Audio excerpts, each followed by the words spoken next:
Hi, I'm Susan Papanicholas from How Does Your Garden Grow in Seattle, Washington. It's the middle of October, the peak of autumn. It's looking really beautiful here in Seattle. And I'm in my own garden to talk a little bit about what to prune at this time of year. I try to use a pretty light hand in the fall when I'm pruning. There's different categories of plants. There are woody plants like trees and shrubs, and herbaceous plants like your perennials, and also there are evergreen plants and deciduous plants, and each of those requires a little bit of a different approach when you're thinking about fall pruning. At this time of year, there's a really big difference between the evergreen plants, or plants that are going to keep their foliage on them through the winter, and the deciduous plants.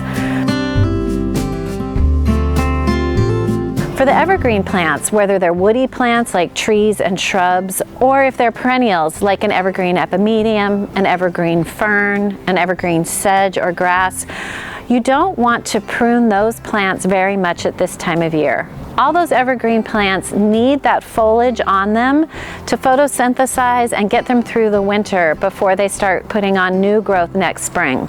So I try to use a very light hand with any evergreen plants in my garden at this time of year. I might prune off a wayward branch or cut off a dead leaf, but for the most part, I'm going to try to leave my evergreen plants untouched so that they have their foliage on them to help them get through the winter.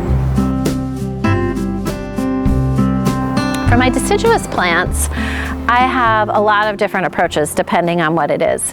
For deciduous trees and shrubs, this can be a great time of year for maintenance pruning. You won't harm the tree by pruning it at this time of year. But for your perennial plants, there can be a lot of different approaches you might want to take depending on the plant and how it looks in the winter.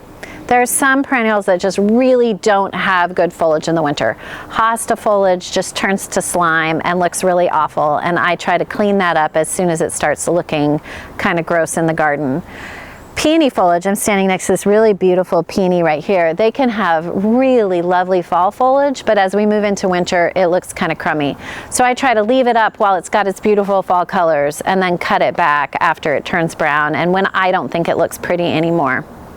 There are a lot of perennials that have been blooming during the summer, and the seed heads left behind can be really great food for the birds and give you beautiful winter interest.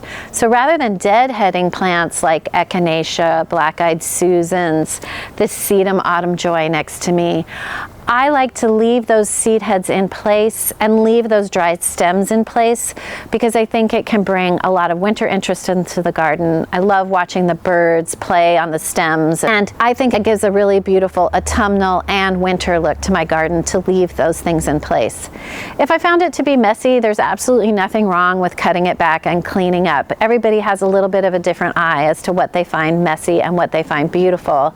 And I find that I really like to do the bare minimum of cutting back in the fall and then watch those plants as we move through the winter and see which ones I like left in place and which ones I don't. That can help me moving forward. But for sure, then at the end of winter, right before spring growth starts, I like to do a big cleanup, and you can see videos on that cleanup on our YouTube channel. So generally speaking, this is not a time of year where I'm doing a lot of heavy pruning. I like to leave in place all things evergreen, and I like to leave in place as much of the foliage, stems, and seed heads of my deciduous plants as I can, and the things that look really beautiful to me. And then I'll do a lot more pruning and a lot more cleanup in late winter.